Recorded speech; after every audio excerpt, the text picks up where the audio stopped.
নাহিদ ইসলাম তার দলে লোক বাড়াইতে চাচ্ছে। বাংলাদেশে তো রাজনীতি ছাড়া লোক they are very few in number.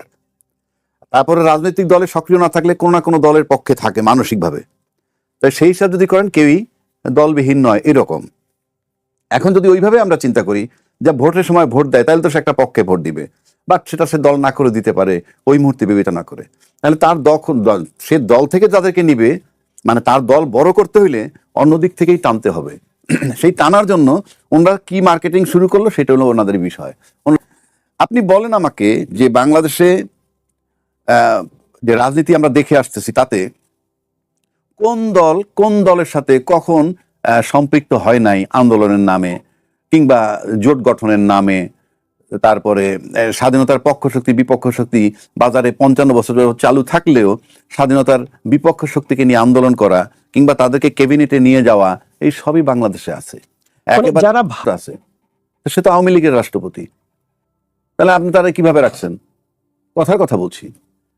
সুতরাং আপনি যখন নতুন দল করবেন, দলের যখন প্রচার প্রসার করবেন, যেহেতু রাজনৈতিক শখ আছে তারা ওইভাবে আমন্ত্রণ জানাবেই, এইটাই স্বাভাবিক।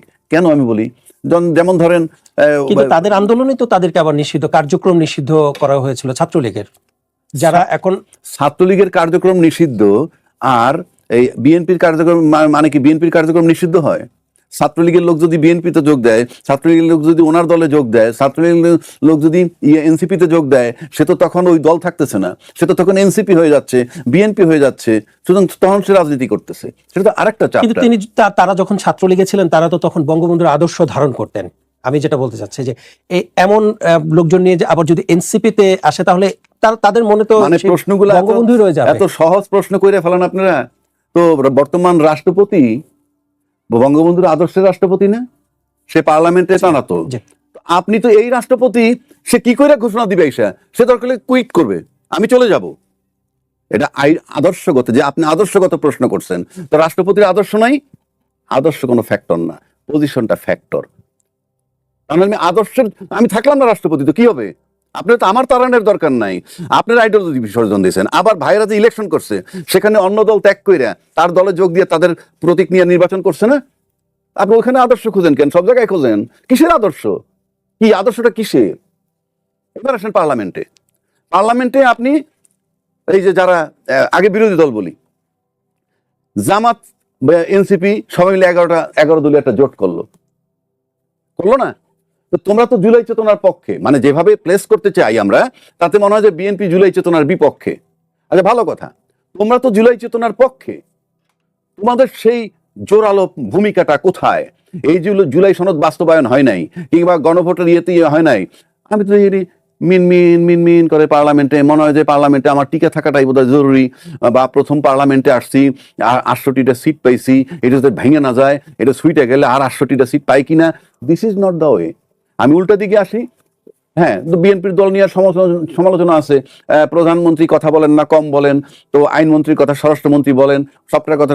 কিন্তু স্বরাষ্ট্রমন্ত্রী তো আমি একটা চৌকস লোক দিই, যে বোল্ডলি সে বলতেছে, সেই বোল্ডলিতে আমি পাল্টা একটা আক্রমণ দেখি না মানে সংসদের মধ্যে।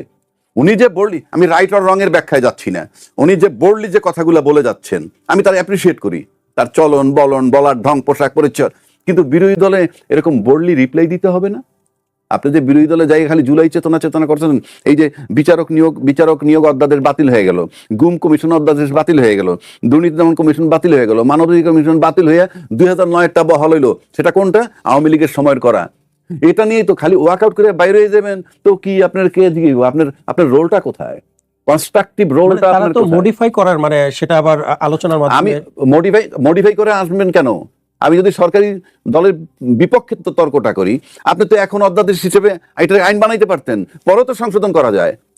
আপনি এখন করলেন না কেন? সেটার জন্য বিরোধী দলের ভূমিকাটা কোথায়? সরকার এবং তাদের ভিতরে জুলাই চেতনা ধারণ করতেছে তারা, তাহলে সেই বারুদটা কোথায়, সেই স্পিডটা কোথায়? তো আপনি তো এইভাবে পারবেন না, আপনাকে সেই কনস্ট্রাকটিভ ওয়েতে জোরালো রোল প্লে করতে হবে। মানে এই কারণে কি সংসদে জোরালো রোল প্লে করতে না পেরেই তারা রাজপথে নামছেন? এখন আসেন, একটা রাজনীতি কারা করে, একটা সরকার বা একটা দেশের অনেকগুলো ব্যাপার থাকে। যেমন একটা সংবিধান থাকবে একটা সরকার থাকবে, একটা জনদাবি থাকবে, বিরোধী দল সব থাকবে, এই সবার কাছেই সাথেই রাজনীতিটা থাকে। এখন আপনি আসেন, এই সংবিধানটা যুগে যুগে সময়ের তালে তালে পরিবর্তন হওয়া দরকার, হয়ও। ঠিক তেমনি একটা দাবি ছিল আমাদের জুলাইয়ের আন্দোলনের পরিপ্রেক্ষিতে, আজকে আমাদের সংবিধান সংস্কার হবে, পরিবর্তন হোক, বদল হোক, নতুন হোক, in the name of reformation, সেটার উপরে দাবি। পাশাপাশি থাকবে জনদাবি। আপনি খালি পার্লামেন্টে তো এই একটা বিষয় নিয়ে বসে থাকেন, জনদাবিও থাকতে হবে। জনদাবির মধ্যে কি আছে? দ্রব্যমূল্যের ঊর্ধ্বগতি আছে, তারপরে আপনার তেল নিয়ে সংকট আছে, আবার জুলাই সনদ বাস্তবায়ন করা দরকার, সেটাও জনদাবি।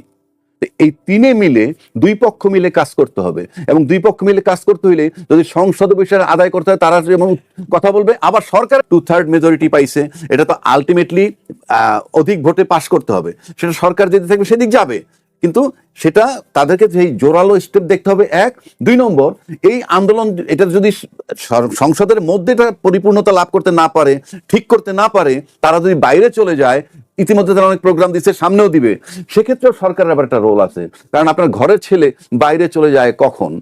আমাদের সন্তান আছে, আমাদের সন্তান থাকলেও কিন্তু নানান দাবি করে, কিছু ছাড় দিয়ে ঘরে রাখতে হয়, আর নয়তো একেবারে বের হয়ে চলে যায়। এগুলোও মাথায় রাখতে হবে।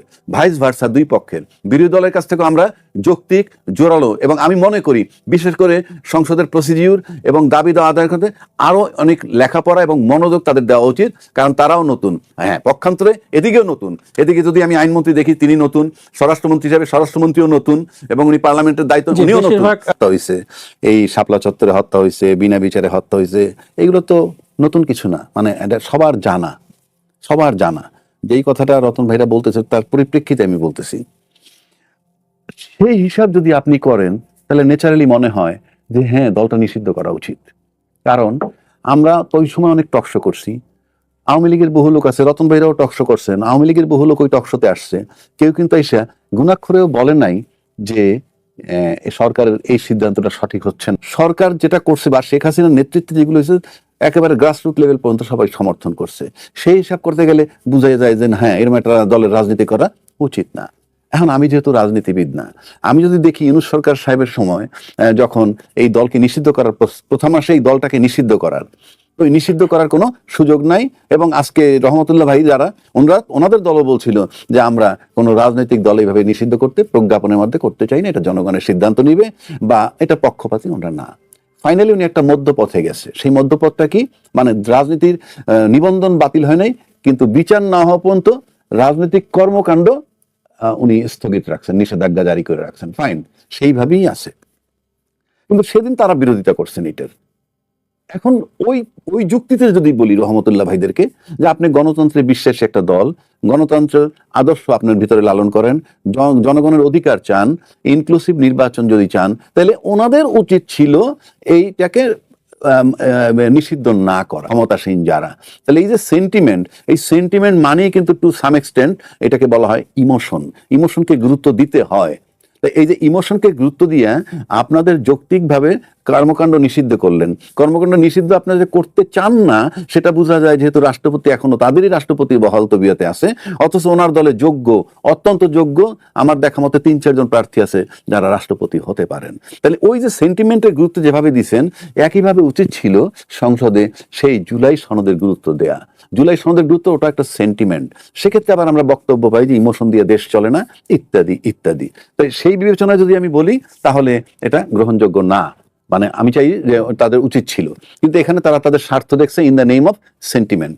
আবার জুলাই সনদ বাস্তবায়ন করলে কি হয়, যে আপনার ক্ষমতাটা শেয়ারিং হয়ে যায়। যেমন রতন ভাই একটা কথা বলছে, শুধু একটা করেন না, এই যে বিচারক নিয়োগ অধ্যাদেশ বা পৃথক বিচারকের যে সচিবালয়টা, এই একটা কাজ যদি শুধু করে, আমি রহমতুল্লাহ ভাইদেরকে বলি, সবাই বলি, পুরো দেশকে বলি, যে আপনি একটা কাজ করেন, একটা জায়গায় আমরা থাকি, সেটা কি, যে বিচার বিভাগটাকে যদি আমরা আলাদা করতে পারি, তাহলে কি হয়, সম্পূর্ণ স্বাধীনভাবে যদি সে কাজ করতে পারে, তাহলে কি হবে, আমাদের সবার একটা লাস্ট ভরসা থাকবে যে আমি যদি রতন ভাইয়ের উপরে জুলুম করি বা রহমতুল্লাহ ভাই যদি আমার উপরে জুলুম করে, তাহলে আমরা ফাইনালি কোর্টে গিয়ে একটা রেমেডি পাইতে পারি, যদি কোর্ট নিজে ফিল করে যে আমি 100% স্বাধীন। কিন্তু যখন আপনি অধ্যাদেশটাকে বাতিল করে দিলেন, তখন কি হইলো, বিচার বিভাগটা আলটিমেটলি নির্বাহী বিভাগের অধীনস্থ হয়ে যাচ্ছে, তাদের আন্ডার কমান্ড হয়ে যায়। তখন এই নির্বাহী বিভাগের যারা এই যে মন্ত্রী টন্ত্রী থাকবেন, তারা যখন কোর্ট কাছারি অঙ্গন দিয়ে হাঁটবেন বা কোথাও কোনো কথা বলবেন, ওই বিচারকের মাথায় শুধু ঘুরবে আমার নিয়োগকর্তা নির্বাহী বিভাগ, আমার নিয়োগকর্তা নির্বাহী বিভাগ। আর যদি সে সম্পূর্ণ স্বাধীন থাকতে পারতো তাহলে একটা কথা, এই যে নির্বাহী বিভাগের অধীনস্থ মানসিকভাবে তৈরি করে দিলাম, তাতে কিন্তু আপনি সঠিক গণতন্ত্র ফেরত আসা কঠিন, মানবাধিকার ফেরত আসা কঠিন।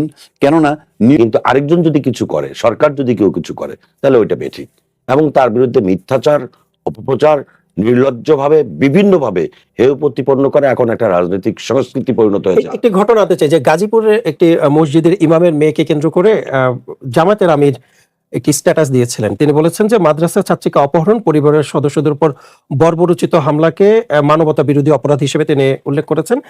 তিনি দাবি করেন ওই ছাত্রীকে অপহৃত করা হয়েছে।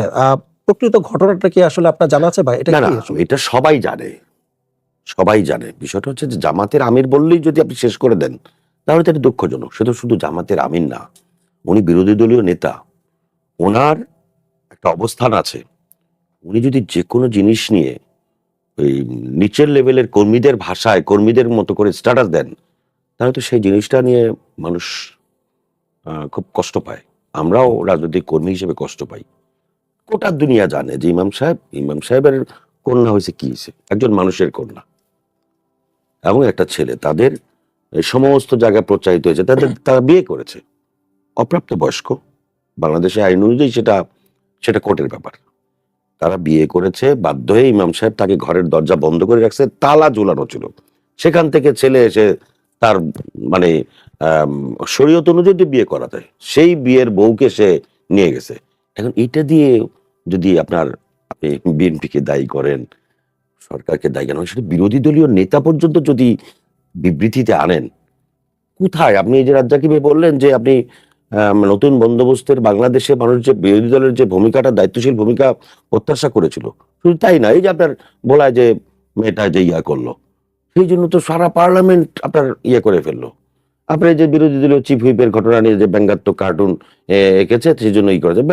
বিরোধী দলের চিফ হুইপ, সরকার দলীয় চিফ হুইপ, উনি পার্লামেন্টে দাঁড়িয়ে বললেন যে আমার এইটার কারণে যদি হয়ে থাকে, আমি অনুরোধ করবো তাকে যাতে এই ব্যাপারে কোনো ব্যবস্থা থাকে, তাকে মুক্তি দেওয়া হোক।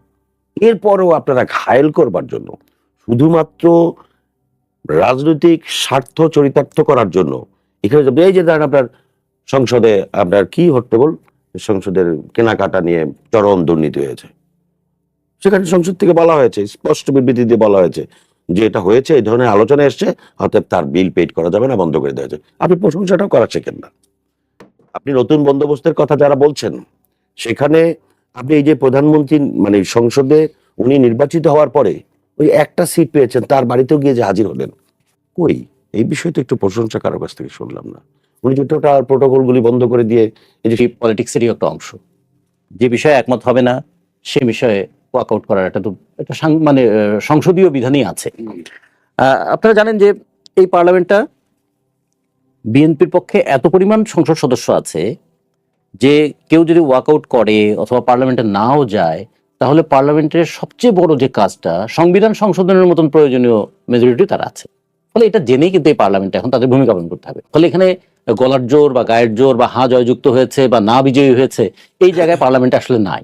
এখন পার্লামেন্টটা থাকতে হবে একটা যুক্তির লড়াই, পার্লামেন্টে থাকতে হবে একটা নৈতিক লড়াইয়ের জায়গা হতে হবে, যাতে যে একটা নীতিগত কথা আমরা ওখানে বলেছি, সেই নীতিগত কথাটা ওখানে পরাজিত হলো, মানুষ মনে করবে সংখ্যাগরিষ্ঠতার জোরে একটা নীতিকে পরাজিত করা হলো, তখন না জনমনে একটা রাজনৈতিক ছাপ পড়বে। কিন্তু পার্লামেন্টে যদি অসত্য তথ্য দেওয়া হয়, পার্লামেন্টে যদি উত্তেজনা তৈরি করা হয় এবং বলা হয় যদি পার্লামেন্ট থেকে বেরিয়ে এসে তারা একটা হুঙ্কার দিচ্ছেন, এটা তো দিতেই পারেন। রাজনৈতিক দল তো মাঠে ময়দানে হুঙ্কার দেবেই, রাজনৈতিক দলের কাজই তো এটা।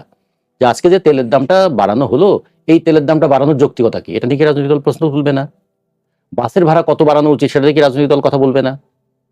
সিন্ডিকেট করে কেন একদল মানুষ তেল মজুত করছেন আর আরেক দল মানুষ আতঙ্কিত হয়ে কিনছেন, এই ব্যাপারে সরকারের ভূমিকা কি, সেটা নিয়ে কি মানুষ প্রশ্ন তুলবে না? এটা কোথায় তুলবে? সব কি পার্লামেন্টে উঠবে?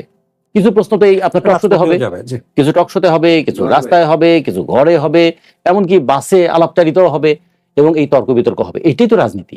ফলে আমরা এখানে শুধু একটা জিনিস দেখতে চাই, যে কোনো একটা দ্বিমত করার কারণে কারো কল্লা কেটে ফেলা হবে, কাউকে হত্যাযোগ্য বানিয়ে ফেলা হবে, ওই জায়গা থেকে দেশটা যেন বেরিয়ে আসে। এখন আমাদের দেশে তো দুটো সমস্যা হয়েছে। একটা হলো যে কারো বিরুদ্ধে একটা মানহানিকর কথা বলা যায়, গাইড রোড থাকলে আপনি সবই বলতে পারেন। দ্বিতীয়ত হচ্ছে যে কোনো কারো বিরুদ্ধে ধর্ম অবমাননার অভিযোগ তুলে তাকে আক্রমণ করা যায়। তৃতীয় কথা হচ্ছে যে একটা বিষয় বলেছি তো কি হয়েছে, এই সংস্কৃতি চালু হয়েছে, করেছি তো কি হয়েছে, এই যে একটা সংস্কৃতি চালু হলো তার মানে দায়বদ্ধতার জায়গা কোথায় আসলো? রাজ্জাক ভাই একটা কথা বলছেন যে আদর্শ কোথায়, আদর্শের চাইতে পজিশন বড়। আচ্ছা আদর্শের চাইতে যদি পজিশন বড় হয় তাহলে তো শেখ হাসিনা ঠিক কাজই করতেন, তিনি তার পজিশন থেকে ঠিক জায়গায় ছিলেন, তিনি তার পজিশন ছিল, ক্ষমতা ছিল, 288 জন পার্লামেন্ট মেম্বার ছিল তার, তা দিয়ে কি সব যুক্তিসঙ্গত হয়েছিল? তা দিয়ে কি সব ন্যায়সঙ্গত হয়েছিল? বলে ওই ইতিহাসটা আমাদের মাথায় রাখতে হবে না? মানুষ কিন্তু সবসময় খেয়াল করবেন, একটা যুক্তি সবসময় শক্তিশালী হিসেবে আবির্ভূত হয় না, যুক্তিটা ক্রমাগত শক্তি সঞ্চয় করে। ফলে এই যুক্তিটা যে শক্তি সঞ্চয় করে তার জন্য একটা গণতান্ত্রিক পরিবেশ লাগবে যাতে সেই যুক্তির পক্ষে কথাটা বলা যায়। তা আমরা মনে করি যে আমাদের অভ্যুত্থানের মধ্যে দিয়ে, অভ্যুত্থানের চেতনা ছিল এইটাই যে আমরা অন্যায়কে অন্যায় বলার জন্য একটা পরিবেশ থাকবে, আর অযৌক্তিককে অযৌক্তিক বলার একটা পরিবেশ থাকবে। এখন জুলাইয়ের চেতনা এক জিনিস আর জুলাইয়ের সনদ আর এক জিনিস। সনদের মধ্যে কিন্তু পরস্পর বিরোধী অনেক কথা আছে। ফলে সনদ বাস্তবায়ন করার যারা কথা বলছে তাদেরকে বলতে হবে যে বিষয়ে আপনাদের দ্বিমত আছে সেটা কিভাবে বাস্তবায়ন করবেন। কিন্তু জুলাইয়ের চেতনা যদি বলি যে অন্যায়ের বিরুদ্ধে লড়াইয়ের চেতনা, বৈষম্যের বিরুদ্ধে লড়াইয়ের চেতনা, আমরা সবাই মিলে না ওই কোটার নামে একটা স্বজনপ্রীতির বিরুদ্ধে দাঁড়িয়েছিলাম, তাহলে আমরা কেন ক্ষমতায় থাকলে আবার সেই কাজটা করতে চাই? কেন আমরা ক্ষমতায় আসতে না আসতেই ডিসি নিয়োগে, ডিসির বদলিতে টাকার খেলা খেলতে চাই? সেগুলোকে আমরা দেখবো না? তার মানে কি যাকে শত্রু জ্ঞানে নিন্দা করেছি তার সংস্কৃতিটা নিজেই ধারণ করলাম? তার মানে মানুষ কি তাহলে বলবে এটাকে সুযোগের সন্ধানে ছিলাম, আন্দোলনের নৈতিকতায় ছিলাম না? এই বিষয়গুলো বারবার এখন আলোচনায় আসবে। আমরা মনে করি এবারের অভ্যুত্থান একটা আলো ফেলেছে মানুষের মনের মধ্যে যে একটা সরকার ক্ষমতাসীন হলে তাকে আর ক্ষমতা থেকে সরানো যাবে না। 14 সালের নির্বাচন, 18 সালের নির্বাচন, 24 নির্বাচনের পরে মানুষ ভেবেছিল এই নির্বাচন যদি 29 সালে হয় তাহলে এই সরকার ক্ষমতা থেকে যাবে না। ফলে নির্বাচনের পথে এই সরকার ক্ষমতা থেকে যাবে না বলেই তো অভ্যুত্থানটা অনিবার্য হয়ে উঠেছিল। আসলে কথা কেন বলা হচ্ছে? চাইলে কি আরেকটি অভ্যুত্থান হতে পারে? অভ্যুত্থানের কথা তো বলতেই পারে। অভ্যুত্থানের কথা বলার পরে আমরা 5 বছর পরে অভ্যুত্থান হতে পারে, 10 বছর পরে হতে পারে। অভ্যুত্থানটা টাইম দেয়নি তারা, ঠিক আছে? তারা অভ্যুত্থানটা করবেন কেন সেটা যে যুক্তিসঙ্গত হলে অবশ্যই মানুষ নামবে। খেয়াল করে দেখুন, ছোট্ট একটা কথা বলি, বলা হয়েছিল এই অভ্যুত্থানে আমাদের হাজার হাজার মানুষ মৃত্যুবরণ করেছে। হ্যাঁ, আমরা সেটা আপলোড করি। শেষ পর্যন্ত সরকার কি বললেন, একটা হিসাব দিলেন, 844 জন। এবং কোন সরকার? অন্তর্বর্তীকালীন সরকার, 844 জন। এই যারা সেটা আগস্টের 8 তারিখ পর্যন্ত 844 জন ছিল। যে এখন সংসদে বিরোধী দলীয় নেতা বললেন তিনি 1200 জনের বাসায় গিয়েছেন। এটা কিভাবে সম্ভব?